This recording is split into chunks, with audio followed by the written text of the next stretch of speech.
Hi guys, ഈ നല്ല മഴയുള്ള സമയത്ത് നമ്മൾ വീട്ടിൽ വെറുതെ ഇരിക്കുകയാണെങ്കിൽ നമുക്ക് എന്തെങ്കിലുമൊക്കെ കഴിക്കണമെന്ന് തോന്നുമ്പോൾ എളുപ്പത്തിൽ തയ്യാറാക്കാൻ പറ്റുന്ന ഒരു അടിപൊളി റെസിപ്പിയുമായിട്ടാണ് ഞാൻ ഇവിടെ വന്നിട്ടുള്ളത്. അതിനായി ഞാനിവിടെ 4 കോഴിമുട്ടയാണ് എടുത്തിട്ടുള്ളത്. നിങ്ങളുടെ ആവശ്യത്തിനനുസരിച്ച് 3, 4, 5 എടുക്കാം. ഇനി ഇതിലേക്ക് 1/4 ടീസ്പൂൺ ഉപ്പ്, 1/4 ടീസ്പൂൺ കുരുമുളക് പൊടി, 1/2 ടീസ്പൂൺ ചില്ലി ഫ്ലേക്സ് എന്നിവ ഇട്ട് ഇത് നന്നായി ഒന്ന് അടിച്ചെടുക്കുക. ശരിക്കും സ്കൂൾ വിട്ടുവരുന്ന മക്കൾക്കെല്ലാം 2 മിനിറ്റ് കൊണ്ട് നമുക്ക് തയ്യാറാക്കാൻ വേണ്ടി പറ്റുന്ന ഒരു അടിപൊളി ഐറ്റമാണ് കേട്ടോ ഇത്. ഇനി ഇതിലേക്ക് ആവശ്യമുള്ളത് ഒരു സവാള കുനുകുനാന്നരിഞ്ഞതും ചെറിയൊരു തക്കാളി ചെറുതായി മുറിച്ചതും എടുത്തിട്ടുണ്ട്.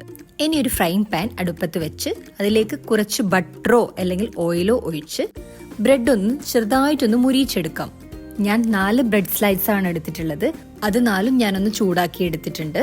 ഒരുപാട് കരിഞ്ഞു പോകരുത്, ജസ്റ്റ് ഒന്ന് കളർ ഒന്ന് ചേഞ്ച് ആയാൽ മാത്രം മതി. ആ ഒരു ഫ്രൈ പാനിലേക്ക് തന്നെ നമ്മുടെ അരിഞ്ഞു വെച്ച ഉള്ളി ഇട്ട് കൊടുക്കുക. കുറച്ച് ബട്ടറോ ഓയിലോ ഒന്ന് ഒഴിച്ചു കൊടുക്കുക. ആ ഉള്ളി നന്നായി ഒന്ന് വാട്ടിയെടുക്കുക. കുറച്ച് ഉപ്പ് കൂടി ഇട്ടിട്ടുണ്ടെങ്കിൽ പെട്ടെന്ന് തന്നെ അതൊന്ന് വാടിക്കിട്ടും. ശരിക്കും നമ്മുടെ വീട്ടിലുള്ള സാധനങ്ങൾ വെച്ച് മാത്രം കൊണ്ടുള്ള ഒരു വെറൈറ്റി സ്നാക്സ് ഐറ്റം ആണ് കേട്ടോ ഇത്. എല്ലാവർക്കും ഇത് ഇഷ്ടപ്പെടും. ഉള്ളിയുടെ കളർ ഒന്ന് ചേഞ്ച് ആവുന്ന സമയത്ത് നമുക്ക് തക്കാളിയും കൂടി ഇതിലേക്ക് ഇട്ട് നന്നായി ഇതൊന്ന് വഴറ്റി കൊടുക്കുക.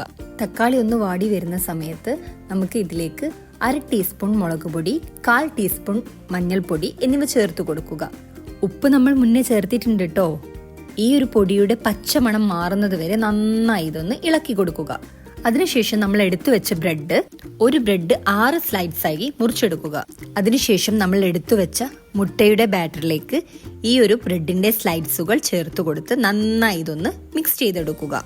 ഇത് മിക്സ് ചെയ്യുന്ന സമയത്ത് ബ്രെഡ് മുറിഞ്ഞു പോകരുത് കേട്ടോ. മുറിഞ്ഞു കഴിഞ്ഞാൽ ആ ഒരു ഭംഗി നഷ്ടപ്പെടും. അതുകൊണ്ടാണ് ശ്രദ്ധിച്ച് ഇളക്കിയെടുക്കുക.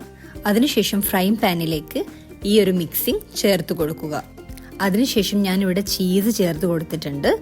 ചീസിന്റെ മുകളിൽ കുറച്ച് മല്ലിയില കൂടി വിതറിയിട്ടുണ്ടെങ്കിൽ നമ്മുടെ ഈ ഒരു ഐറ്റം റെഡി ആവും. ജസ്റ്റ് ഒരു 2 മിനിറ്റ് നേരം നമുക്കിതൊന്ന് കുക്ക് ചെയ്തെടുക്കാം.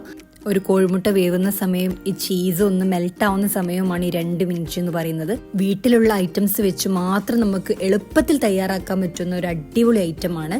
നിങ്ങൾ തീർച്ചയായിട്ടും ഇതൊന്ന് ട്രൈ ചെയ്ത് നോക്കുക. എൻ്റെ വീഡിയോ ഇഷ്ടപ്പെടുകയാണെങ്കിൽ കമൻറ്റ് ചെയ്യാനും ലൈക്ക് ചെയ്യാനും ഷെയർ ചെയ്യാനും മറക്കല്ലേ. Please subscribe. Thank you for watching.